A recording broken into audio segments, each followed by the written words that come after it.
নমস্কার সকলকে। কাল আমাদের স্কুলে ফুড ফেস্টিভ্যাল ছিল। স্যারেরা প্রতি ক্লাসে 2টি করে কুপন দিয়েছিল আমাদের খাবার খাওয়ার জন্য। কি যে মজা করেছি আমরা, তোমাদের বলে বোঝাতে পারবো না। Ghugni, chicken ball, fish finger, chicken pakora, chicken satay, basanti pulao, fried rice, আলুর দম, চিলি চিকেন। এছাড়াও ছিল পিঠে, পুলি, কত বড় বড় রসগোল্লা। দেখেছো আমাদের স্কুলের বাগানে কত সুন্দর ফুল গাছ লাগিয়েছে। আমার মা তাড়াতাড়ি করে হেঁটে যাচ্ছে আরো অনেক রকম খাবার খাবে বলে। আজ স্কুলে সাংস্কৃতিক অনুষ্ঠানও হচ্ছে।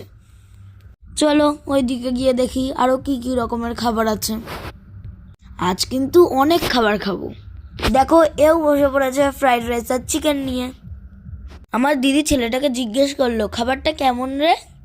ছেলেটা বলল সেই টেস্ট। এইবার আমরা পিঠে পুলি স্টলে গিয়ে ভাজা পিঠে খেলাম। অনেক কিছু দেখানো বাকি আছে। এবার টাটা, আবার দেখা হচ্ছে পরের ব্লগে।